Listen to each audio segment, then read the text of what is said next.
bagaimana?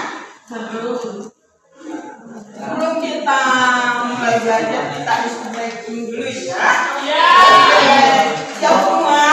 Ya. Tepuk semangat.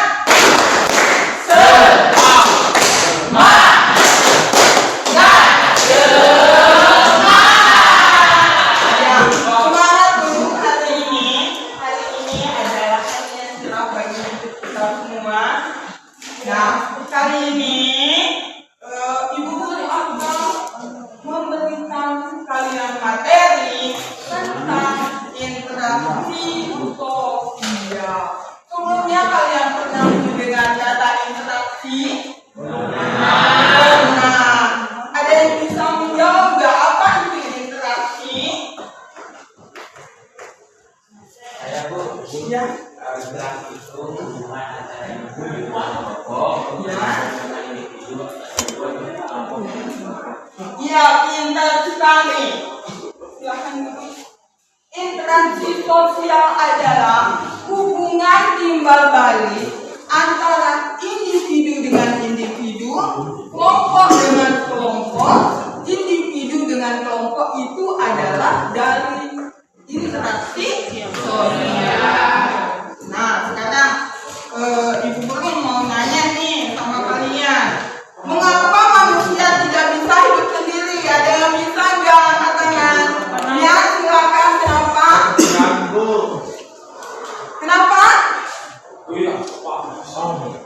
Ada yang lain? Iya, karena kita semua adalah makhluk sosial yang saling membutuhkan antara satu dengan yang lain. Apa sih jadinya kalau kita tidak berinteraksi? Apa jadinya? Ada yang bisa jawab? Apa jadinya jika tidak ada interaksi sosial di antara kita, di antara masyarakat, di sekolah? Apa sih jadinya kalau kita tidak berinteraksi? Iya, angkat tangannya. Iya, tidak ada kerjasama. Iya, benar, kesepian. Ada juga yang merasa galau gitu ya. Ya, terutama nih anak-anak remaja, kalau tidak berinteraksi dengan temannya sehari merasa canggung nggak? Merasa canggung kita sih. Merasa canggung kita. Sehari itu kita melakukan interaksi di mana saja. Interaksi itu baik di sekolah, di rumah, ataupun di lingkungan sekitar. Kapan sih kita melakukan interaksi? Angkat tangan. Kapan kita melakukan interaksi? Silakan masuk. Waalaikumsalam. Silakan duduk. Nah, kapan kita melakukan interaksi?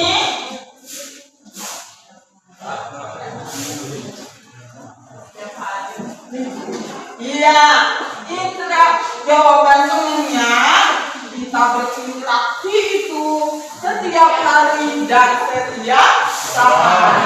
Kita hidup itu merupakan bagian daripada interaksi. Nah, interaksi di mana aja? Ya. Sampai di sini ada gambaran nggak? Ada gambaran? Kemudian komunikasi yang sehat itu seperti apa? Komunikasi yang sehat. Iya, pintar. Komunikasi yang sehat itu adalah tidak saling mengejek, tidak mencela, tidak saling mengolok, menerima. Itu adalah bagian daripada interaksi yang sehat. Di dalam kelas, apakah kalian melakukan interaksi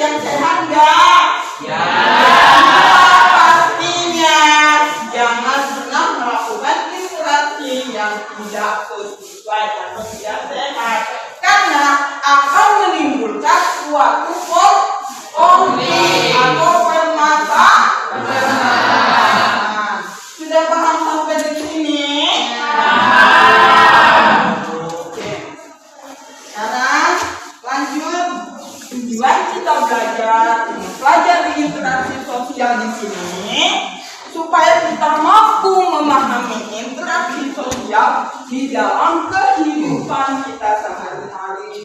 Kita tahu macam-macamnya, kita tahu bentuk-bentuknya, kita tahu ciri-cirinya dari interaksi sosial. Sebelum Ibu lanjut, silakan simak video yang Ibu sajikan ya.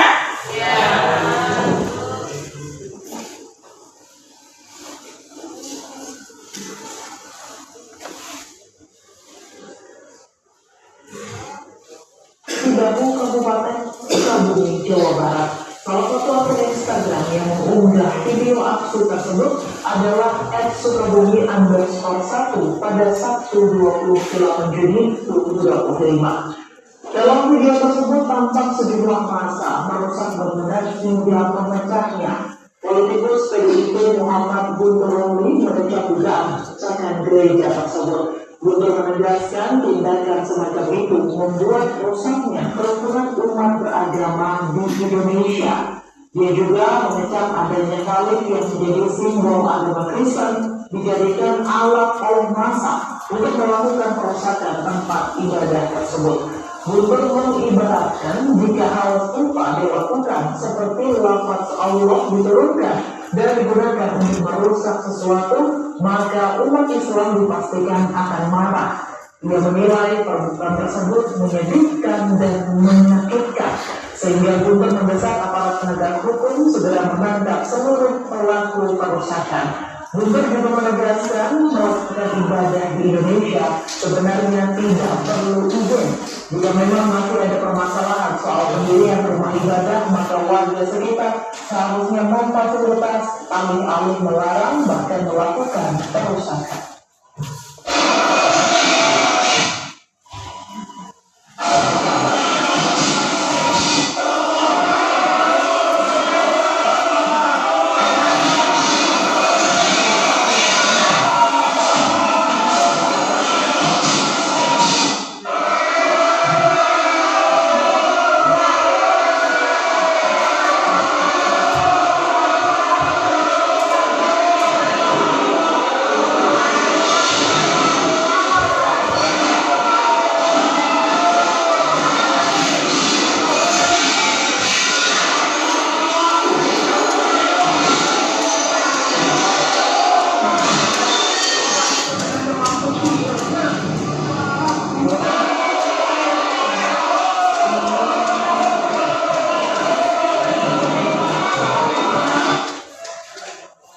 Wakil Ketua Majelis Ulama Indonesia atau MUI Anwar Abbas meminta aparat penegak hukum dan pihak terkait mengusut kasus kerusakan bangunan yang diduga gereja di Sukabumi, Jawa Barat.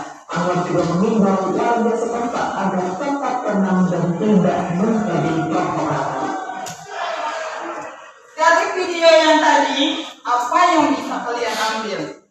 Tentang apa sih video yang tadi? Angkat tangan. Ada yang bisa menjawab enggak? Nah, dari video tadi itu menggambarkan bahwa suatu interaksi sosial yang sudah tidak sesuai.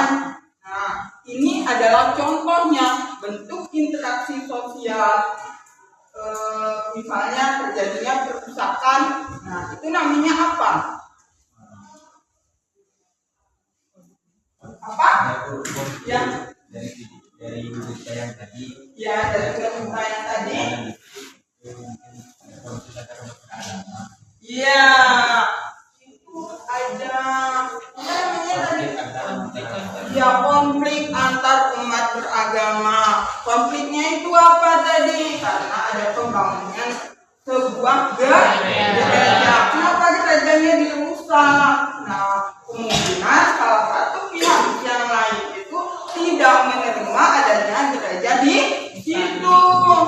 Makanya terjadilah sebuah konflik. Nah, ini termasuk dalam interaksi yang tidak sehat.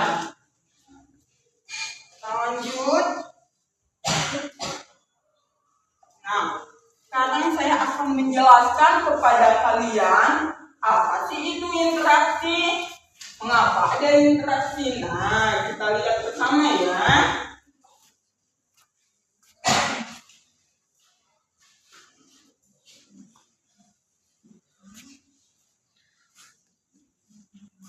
Yang menegaskan terkait pembangunan tempat ibadah sudah ada aturan yang dibuat dengan umat beragama. Sebelumnya viral di media sosial aksi intoleransi yang disebut terjadi di Desa Tanggir.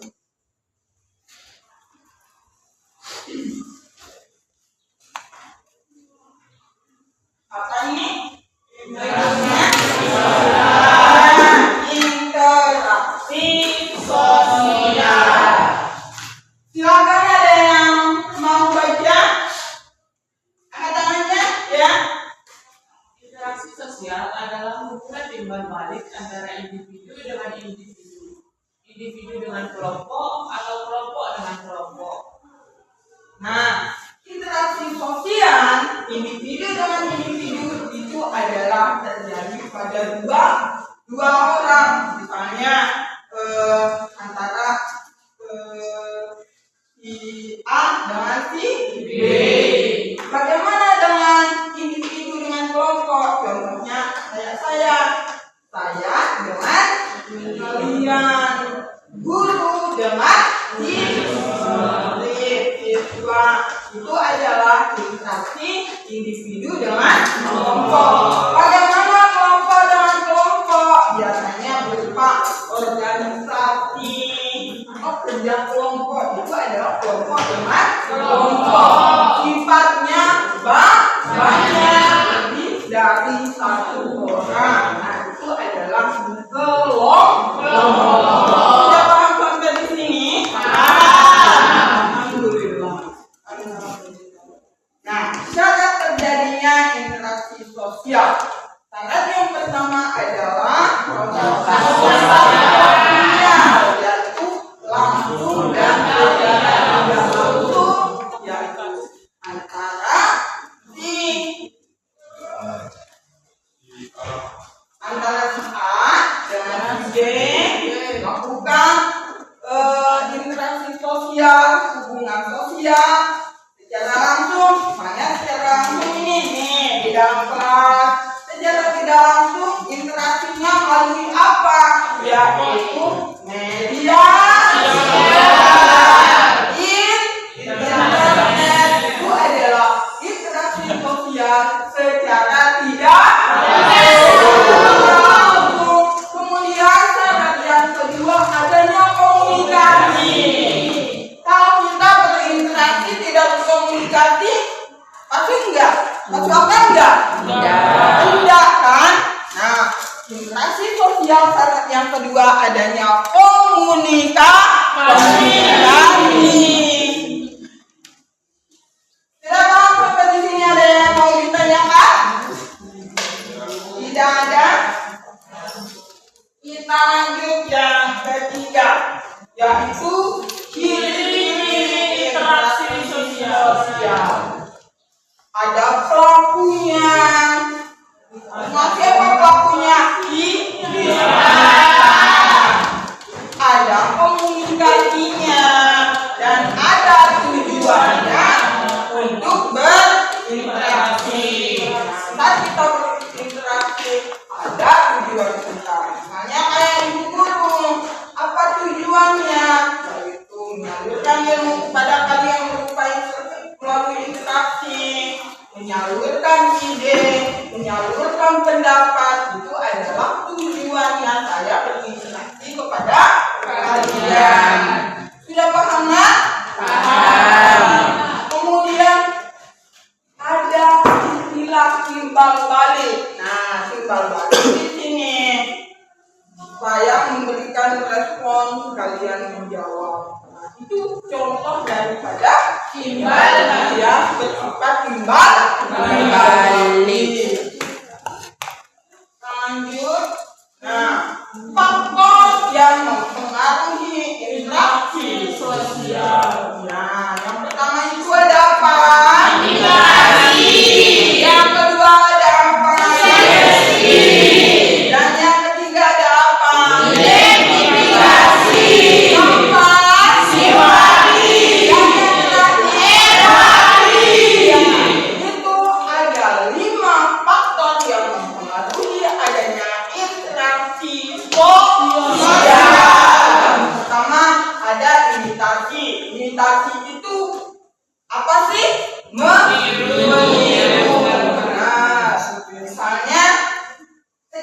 tidak langsung atau secara tidak sadar kita itu akan meniru. Contoh, kalian punya idola nggak di kelas ini?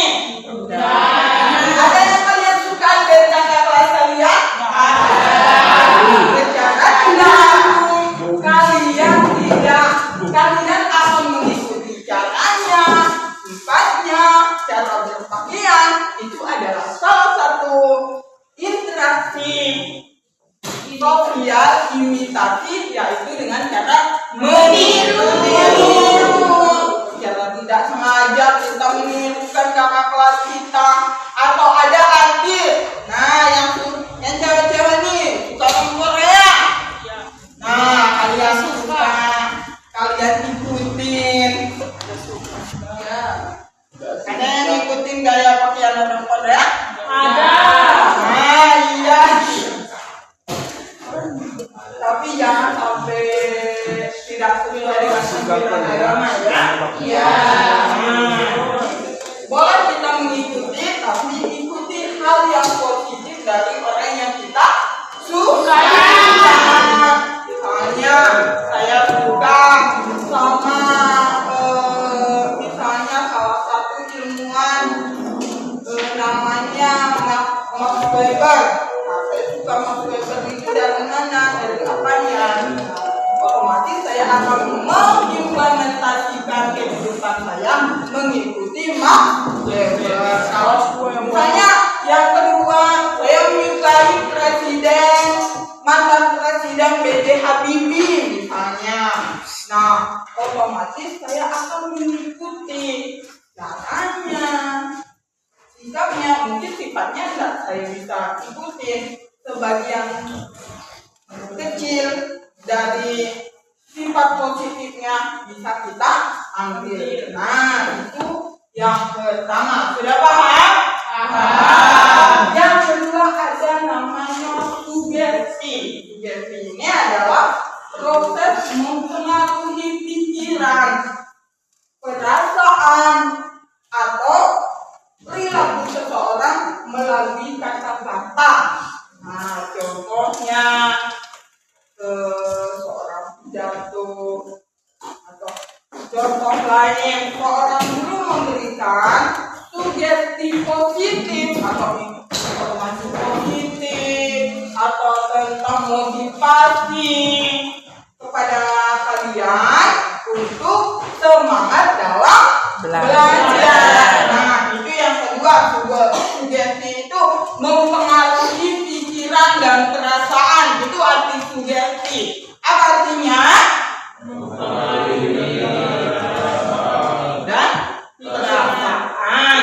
Nah, perasaan kalian, pikiran kalian.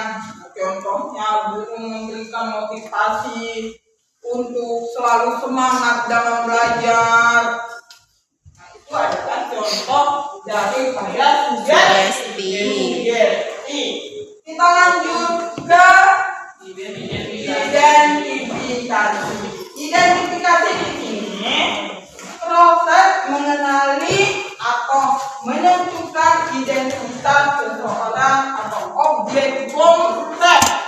Nah, contoh, seorang polisi mengenali kendaraan atau plat yang sudah dicuri oleh orang. Itu contoh yang ketiga, mengidentifikasi. Mengidentifikasi itu mengenali. Nah, pokoknya saya kan misalnya seorang polisi, misalnya polwan nih, melacak, mencari tahu mengapa kendaraan itu hilang. Itu adalah bagian daripada identifikasi, mencari tahu kenapa sih motor itu bisa hilang, kenapa sih terjadinya kehilangan motor di sini. Nah, itu adalah salah satu contohnya, yaitu identifikasi. Masih semangat? Masih. Sebelum saya lanjut, Duduk dah di bangkunya, bisa bangun. Tepuk semangat.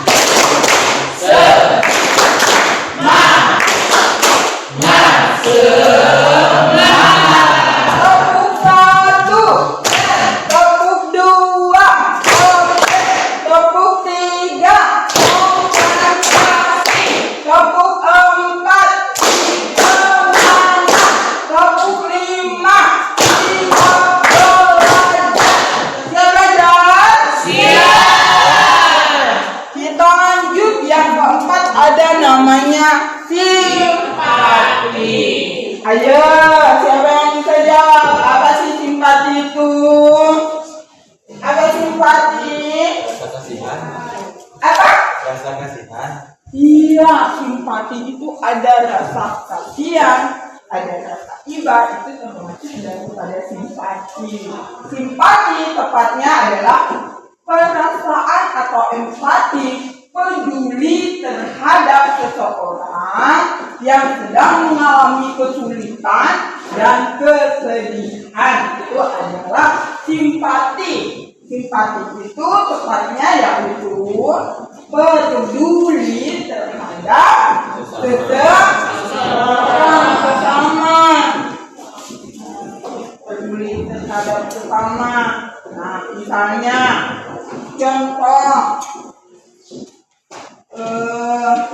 Indonesia mengirimkan bantuan kepada Palestina. Itu adalah salah satu simpatinya orang Indonesia ke Palestina.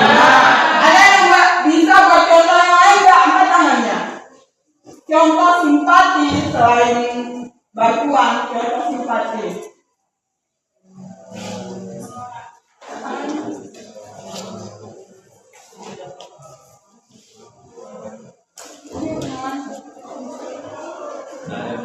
Iya. Contoh saya bersimpati karena Ridho dibully. Iya. Contohnya nih. Nada bersimpati kepada Ridho karena Ridho dibully. Nah, karena dia merasa kasihan, menyayangi temannya.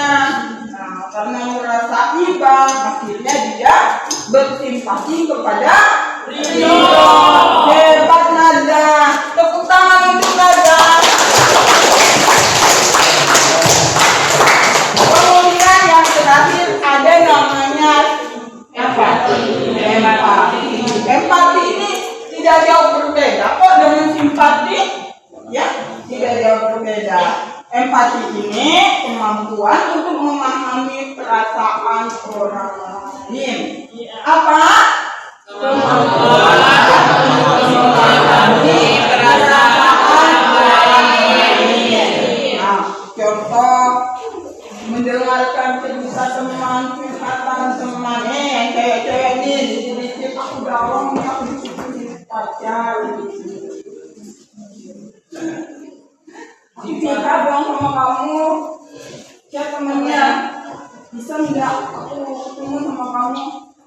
Aku mau curhat nih. Nah, itu salah satu contoh empati. Empati itu adalah kemampuan untuk memahami perasaan teman kita. Itu adalah empati. Kita lanjut.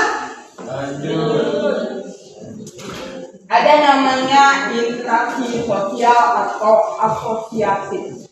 Asosiatif ini positif, yaitu ada berupa kerjasama. Nah, adanya kerjasama. Kemudian di sini ada akomodasi, menyesuaikan sosial yang meredakan konflik. Dan yang ketiga ada namanya asimilasi, peleburan atau budaya menjadi satu. Kemudian yang terakhir alkulturasi, pencampuran budaya dan hilangnya kultur budaya aslinya. Bentuk-bentuk interaksi di sini ada dua. Nah, yang pertama interaksi sosial asosiatif. Nah, kemudian yang kedua ada namanya interaksi sosial asosiatif, yaitu yang pertama adanya kebalikan daripada interaksi sosial asosiatif ya. Kalau asosiatif itu bersifat positif. Kalau interaksi sosial asosiatif itu negatif. Nah, persaingannya yaitu perjuangan antar individu dengan kelompok. Kontroversinya sikap menantang secara tersembunyi. Yang ketiga, pertentangan atau konflik. Pertentangan secara terbuka antara pihak-pihak tertentu. Selanjut, ada dua dampaknya interaksi sosial. Yang bisa jawab angkat tangan. Saya Bu, Ya, silakan dijawab. yaitu ada dampak positif dan dampak negatifnya. Contoh, Nah, kalau positif apa?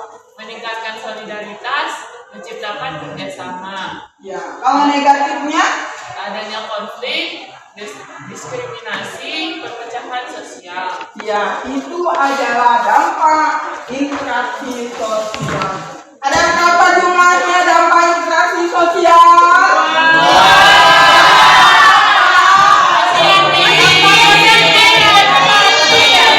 Ya, positif dan negatif. Sudah paham sampai di sini? Nah,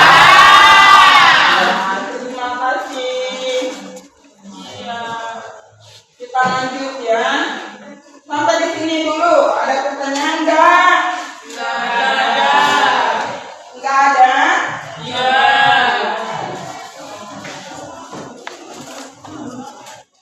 Sekarang dari penjelasan Ibu tadi, Ibu akan membagikan kalian menjadi 5 kelompok. Nanti perwakilan saja ya yang maju ke depan, 3 orang setiap kelompok, menyelesaikan masalah yang saya sajikan kepada kalian. Kalian membuat artikel mencari penyebab masalahnya, dampaknya, dan tujuannya ya. Kelompok 1 itu angkat tangannya. Kelompok 1 ya. Kelompok 1 judulnya kenakalan remaja dalam bentuk geng motor. Yang kedua, kelompok 2 sampah. Mana kelompok 2? Ya, kelompok 2 itu sampah di Indonesia. Kelompok 3 mana? Ya, kelompok 3 itu kurangnya toleransi antar umat beragama di masyarakat kota.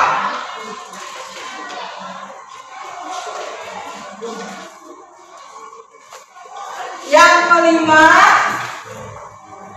mana kelompok 5?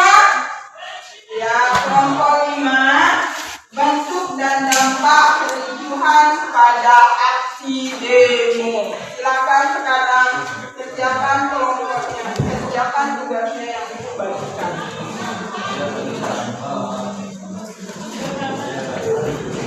Silakan ada belakang.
Ada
yang ditanyakan?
Silakan bertanya.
Sudah selesai semua? Kalau sudah selesai, Ibu mau minta kalian maju ke depan. Dari judul yang saya berikan, kalian maju ke depan. Satu kelompok itu yang maju perwakilan saja 3 orang. Ya, 3 orang ya. Kita mulai dulu dari kelompok 3. Maju kelompok 3. Silakan maju.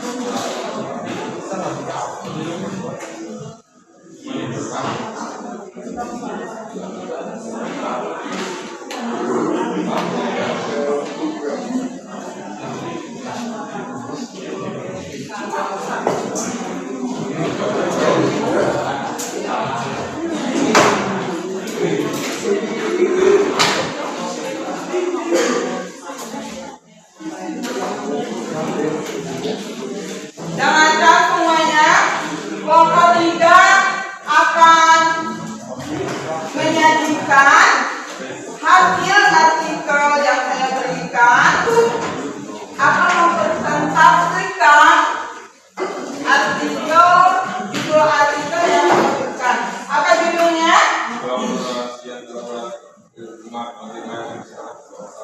Ya, judulnya itu tentang kurangnya toleransi antar umat beragama di dalam masyarakat kota. Silakan untuk dimulai. Dengarkan semuanya ya. Dengarkan semuanya.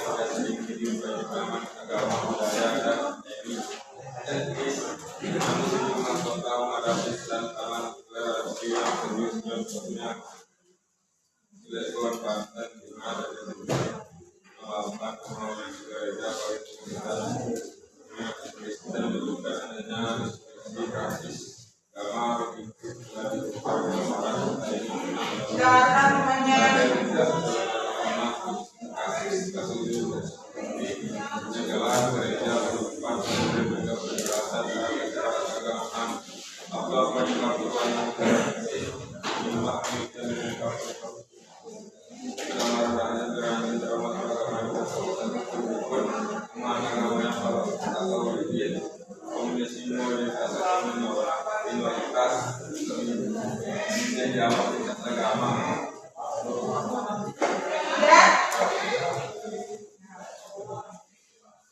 Ini hasil dari kelompok 3 yang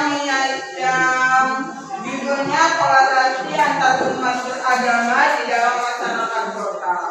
Itu ada faktornya, yaitu yang pertama pemahaman agama yang kaku, kemudian dominasi mayoritas atau minoritas, dan yang ketiga minimnya dialog antar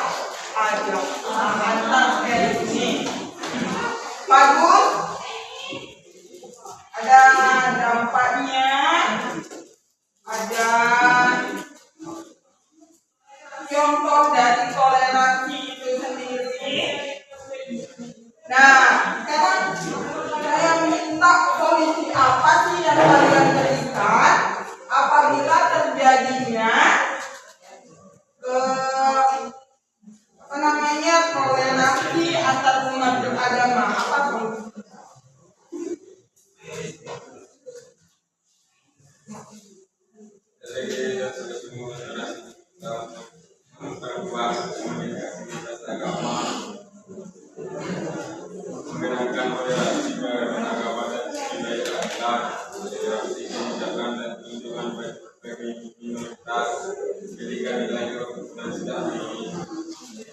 Apa kalian dengar enggak jawabannya, solusi dari tadi?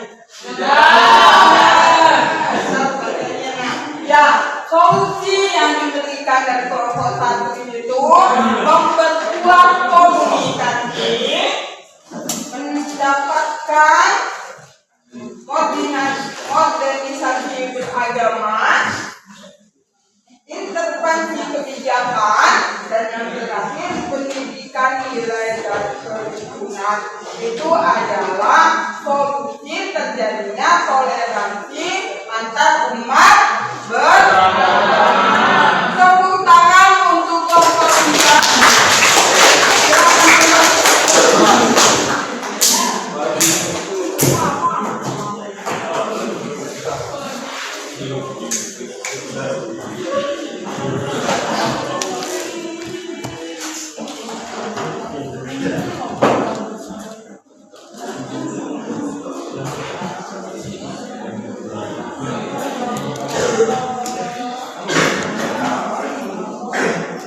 Kelompok 1 silakan maju.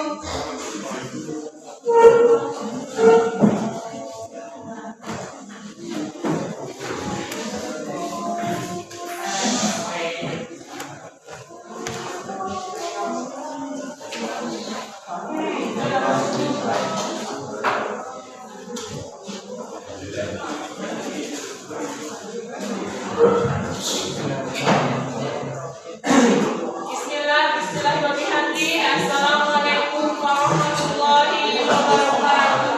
Waalaikumsalam warahmatullahi wabarakatuh.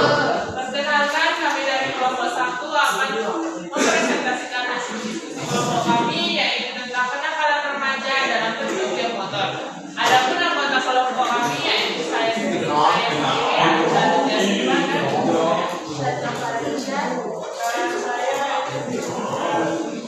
baik, kita langsung saja ke materi.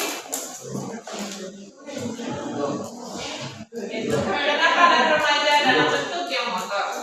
Fenomena geng motor telah berkembang dari sekedar komunitas hobi menjadi kelompok kriminal, terutama di kota-kota besar. Sebagian besar anggotanya adalah remaja yang terdorong oleh kebutuhan identitas dan pengaruh teman sebaya. Faktor seperti kurangnya pengawasan keluarga, lingkungan yang tidak mendukung, dan minimnya kegiatan positif mempengaruhi para situasi. Dampaknya sangat serius, tidak hanya penganiayaan atau kejahatan fisik, tetapi ketakutan, serta merusak reputasi generasi muda. Pemerintah telah merespon melalui tindakan seperti patroli intensif, penolakan SKCK, serta sikap tegas tanpa restoratif justice. Namun, untuk perubahan mendalam dibutuhkan pendekatan sistematik, yaitu rehabilitasi berbasis karakter, kolaborasi antar sekolah, keluarga, serta sosial budaya, dan investigasi kegiatan positif seperti pramuka dan pelatihan disiplin.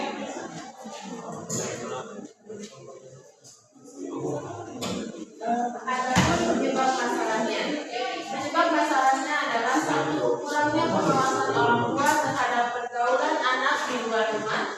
Dua, dukungan sosial yang negatif seperti teman sebaya yang terlihat dalam aksi geng motor. Tiga, kurangnya kegiatan positif dan bimbingan di sekolah maupun masyarakat. Empat, pengaruh media sosial dan tontonan mempromosikan kekerasan. Lima, rasa ingin diakui dan dianggap hebat oleh kelompok sebaya. Ada juga dampak dari masalah itu.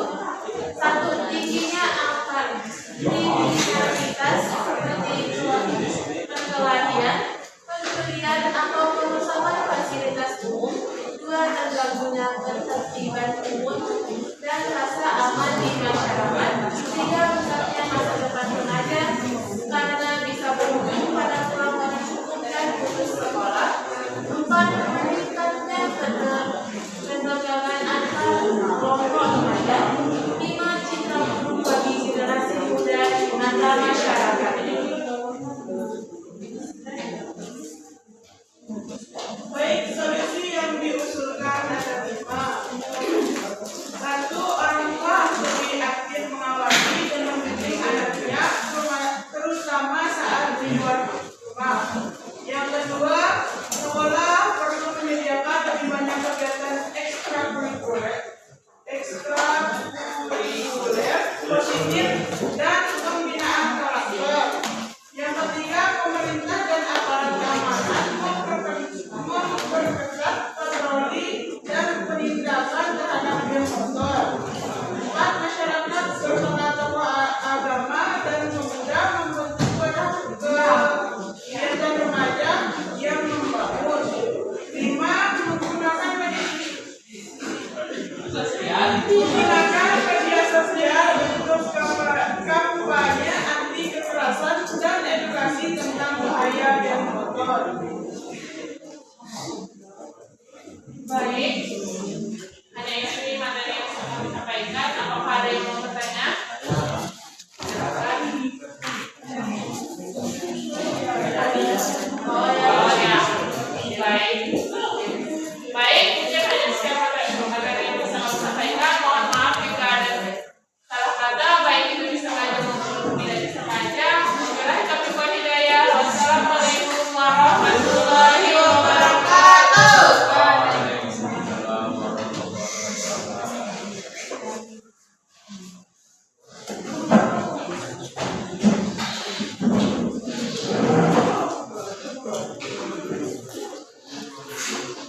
Mana hasilnya? Coba ibu lihat. Tepuk tangan dari kelompok 1.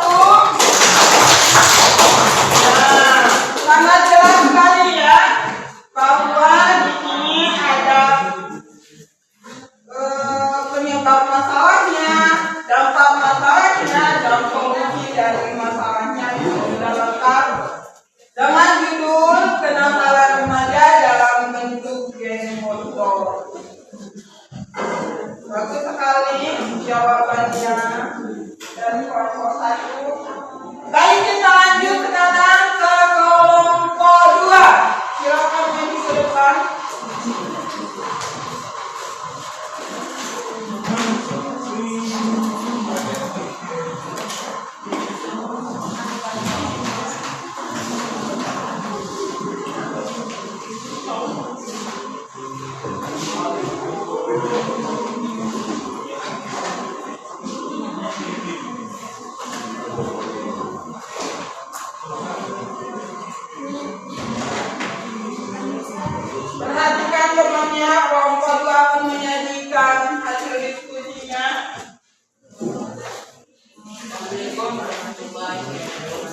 Waalaikumsalam warahmatullahi wabarakatuh. Kami dari kelompok 2 akan mempresentasikan hasil dari kelompok kami mengenai sampah. Volume sampah yang terus meningkat. Pada tahun 2024, jumlah sampah nasional tercatat mencapai 33,7 juta ton berdasarkan data dari 311 kota dan kabupaten.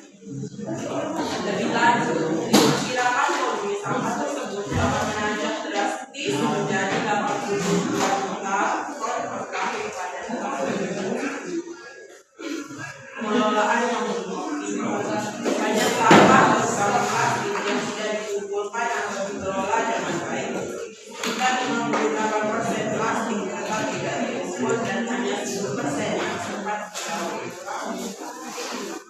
Bahkan 63% sekitar 4,9 juta ton pun dianggap milik manajer plastik waste yang sebagian besar dibakar atau dibuang sembarangan ke saluran air dan laut.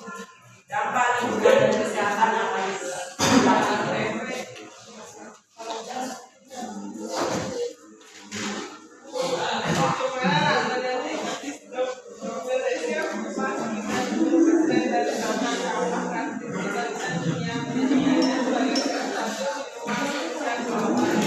Polusi darat dan udara. Pembakaran sampah plastik ilegal menyebabkan emisi berbahaya dan berkontribusi terhadap peningkatan mikroplastik di lingkungan. Resiko kesehatan masyarakat, penurunan mikroplastik di lingkungan dari sungai, sumber air, bahkan organisme serta dalam sentra manusia. Kejadian nyata yang mencerminkan hal ini, misalnya di desa Pondok dengan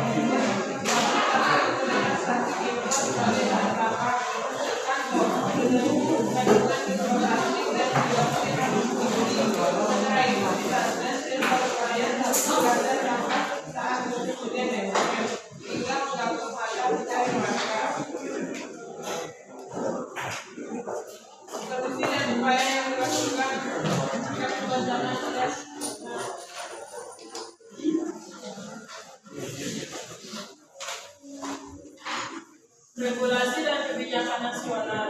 Sejak bencana longsor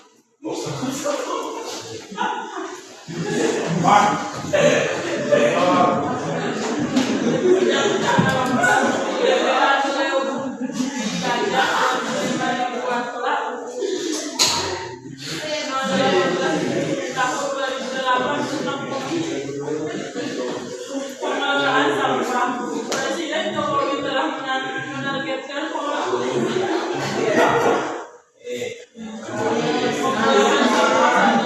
terkelola pada 2025, 30% diolah dan sisanya didaur ulang. Inovasi teknologi, Bali kini mencoba robot pembersih pantai, Bebot Smart Beach Cleaning Robot yang mampu memangkas sampah pantai dari 80% menjadi 20%. Upaya masyarakat dan edukasi, organisasi lokal seperti Sungai Wachukuce membersihkan sampah di saluran air Bali.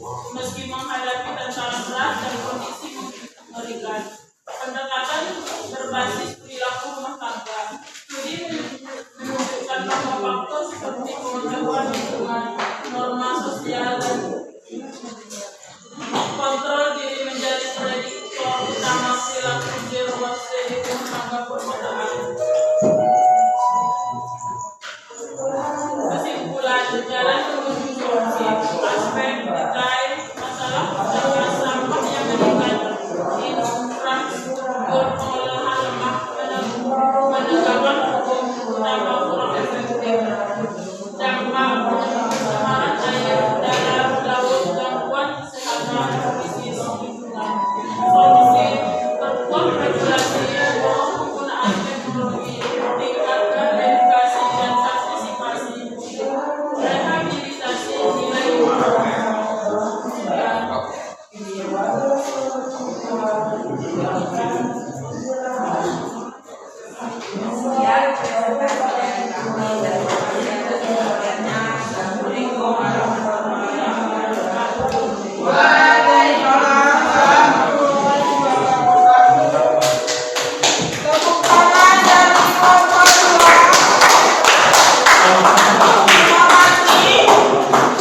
Kelompok 2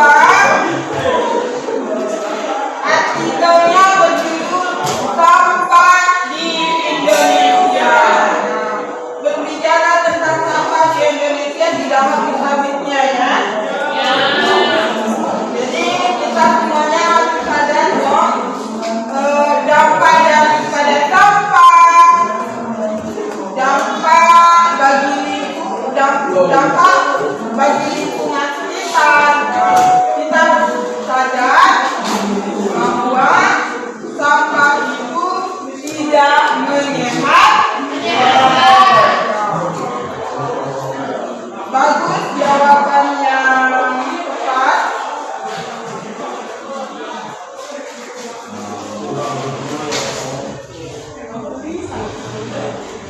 Kita lanjut ke kelompok 1. Silakan nanti kelompok 1. Oh ya. Kelompok berapa yang belum? 5. Oh iya, kelompok 4 dulu maju pada kelompok 5. Ibu guru lupa ya, maaf. Silakan maju kelompok 4.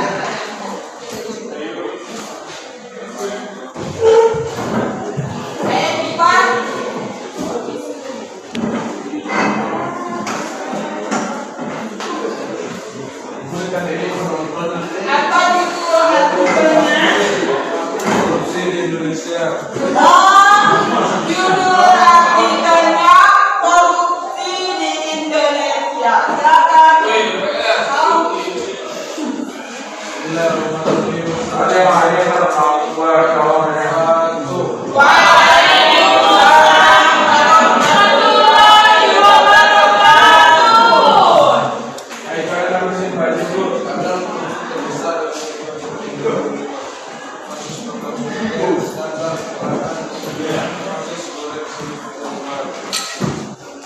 Kadang ini melibatkan subsidiasi bahan bakar perusahaan subsidi dan produksi bahan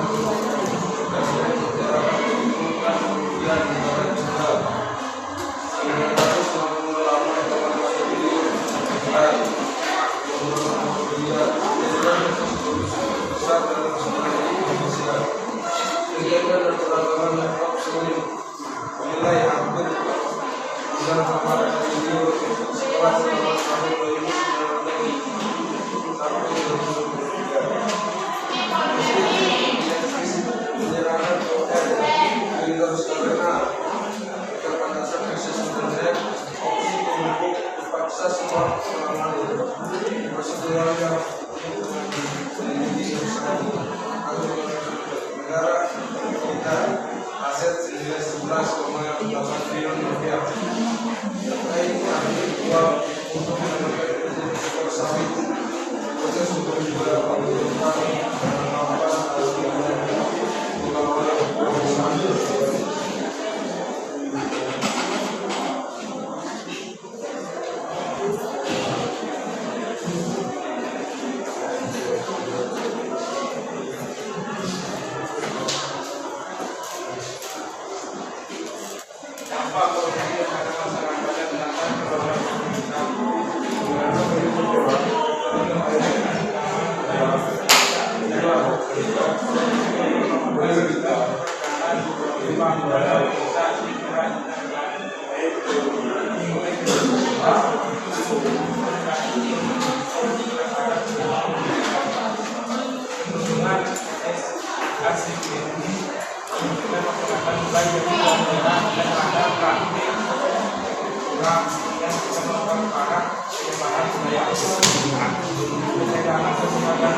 upaya dan solusi penanganan korupsi. Peningkatan skor KPI walau kecil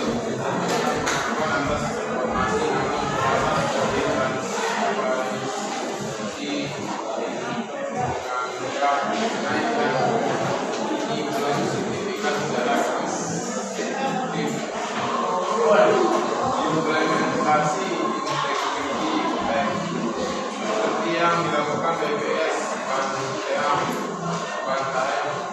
menjadi contoh upaya terkenal membangun birokrasi yang bersih dan anti sogok, penindakan hukum tegak terhadap pelaku korupsi besar seperti di kasus Pertamina dan kudukan hubungan lembaga pengawas yang kuat dan fungsi KPK dan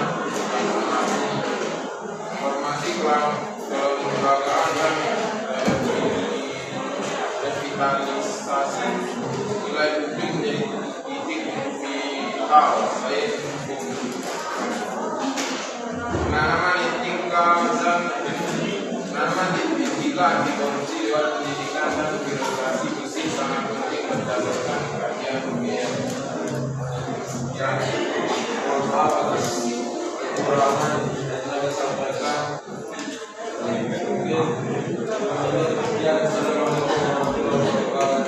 Waalaikumsalam warahmatullahi wabarakatuh. Ya, ini adalah definisi dari kelompok tentang korupsi di Indonesia.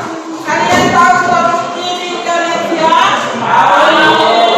Siapa aja yang korupsi di Indonesia?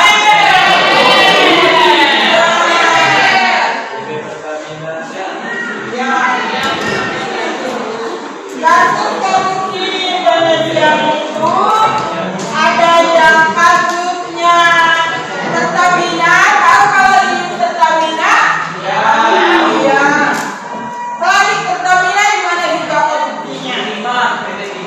Iya, PT Timah. Apa juga?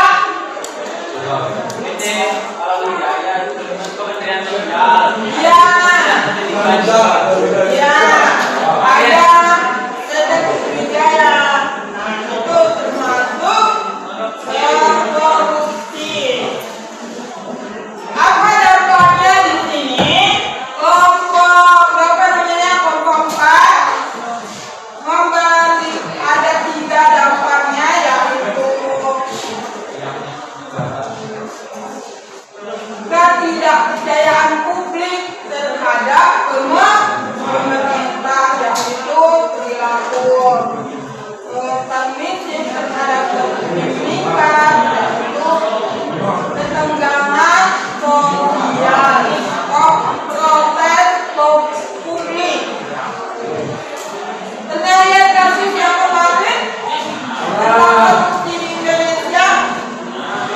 Kayak gimana sih? Hah? Ya, terjadinya kericuhan, terjadinya demo, ya, akibat daripada korupsi. Kalian nanti kalau tercapai cita-citanya jadi pemerintah mau korupsi apa enggak? Mau, silakan masuk ke pintu neraka terbuka lebar ya kalau mau korupsi. Kita doakan semoga Indonesia ke depannya lebih baik. Tidak ada lagi korupsi, tidak ada lagi mafia. Upayanya di sini yaitu peningkatan sektor KPI. Ya, bagus jawaban yang sangat bagus dari kelompok 4. Kita lanjut ke kelompok terakhir, yaitu kelompok 5. Silakan ke depan.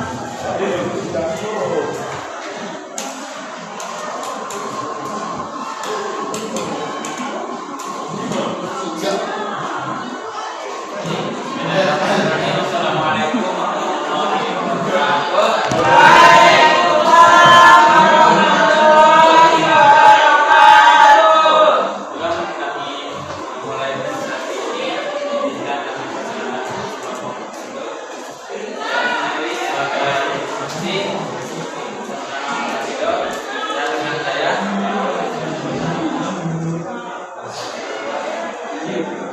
saja dari kebenaran kami.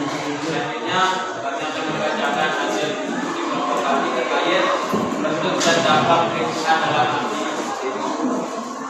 aksi demonstrasi yang awalnya damai dari berubah menjadi anarkis hingga muncul seperti provokasi atau bentuknya antara lain pembakaran kendaraan dalam DPR, masa membakar sepeda motor polisi di dalam DPR, dan bahkan terjadi ledakan di Jakarta. Aksi berujung di depan motor polisi juga bakal serius. 6 mahasiswa yang terdaftar sebagai tersangka atas pelanggaran tersebut. Provokator dan juga pembayar. Beberapa kerusuhan terbukti tidak sepenuhnya simultan. Maka penyelidikan juga mengungkapkan bahwa 12 tersangka provokasi terlibat dalam demo anarkis dengan indikasi penggunaan media sosial sebagai alat penyelidikan. Menurut Polda Metro Jaya, sebagian pelaku tindakan anarkis adalah masa bayaran yang diduga menerima uang sejumlah 65.000 hingga 200.000 per orang. Apa adalah respon aparat pemerintah? Presiden dan Jajaran Polri diperintahkan untuk bertindak tegas terhadap masyarakat sipil dan organisasi juga mendesak agar masyarakat divulgasi informasi di media sosial, tidak terpancing provokasi dan menolak kekerasan. Secara disiplin menentukan keputusan tim gabungan pencari fakta DGPR untuk mengusut tuntas di mana mengingat potensi keterlibatan berkepentingan dan yang terlibat. Selanjutnya dibacakan oleh saya penyebab utama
demonstrasi adalah hak konstitusional sebab menjaga demokrasi. Namun ketika dibuka oleh tidak berubah menjadi pidana yang dilakukan pembinaan dan untuk itu aksi damai dengan dialog dan jalan harus terus mengembangkan dari kepada masyarakat untuk mencegah manipulasi kepentingan politik.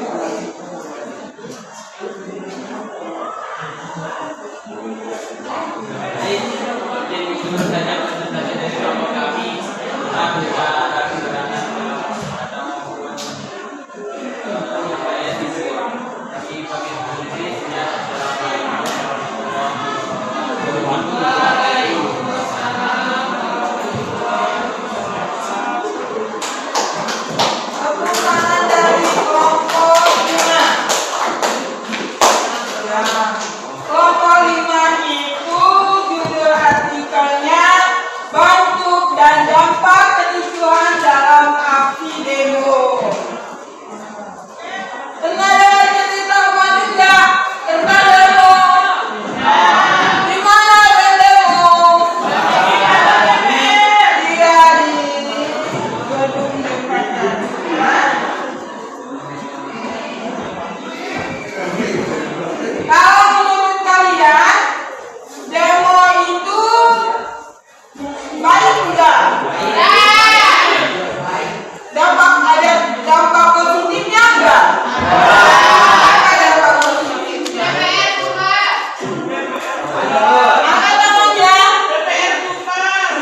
Oke, sekarang ada berapa bulan?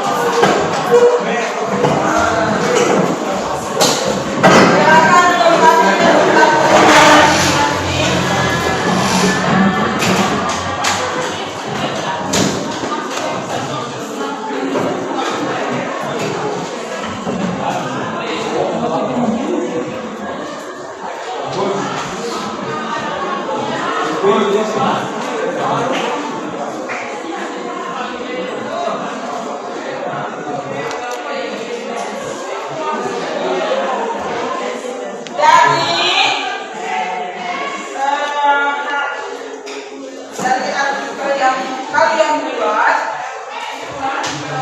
ada hikmah yang bisa kalian ambil. Hikmah yang bisa kalian ambil ini bahwa interaksi sosial yang kalian diskusikan bisa memberikan dampak positif bagi kalian ke depannya. Ya, ada dampak positif bagi kalian ke depannya.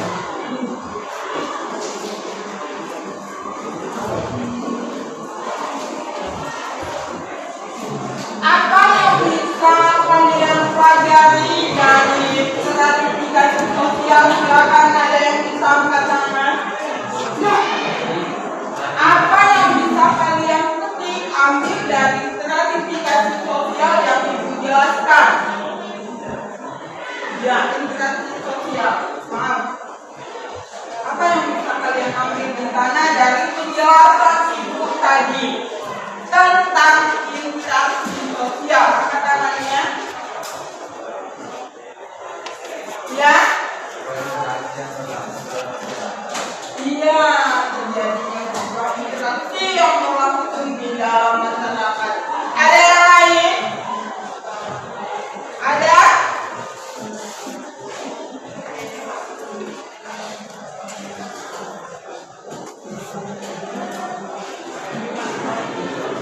Nah,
tugas yang saya berikan di rumah, baca bukunya, ya, kerjakan tugas kelompok kalian. Inilah topik budidaya. Assalamualaikum warahmatullahi wabarakatuh.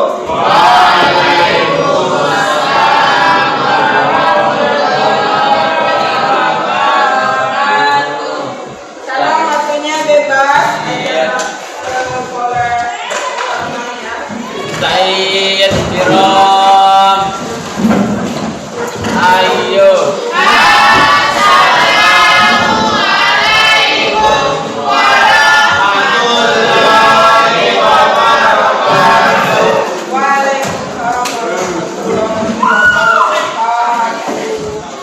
Anak guys, ini memperkenalkan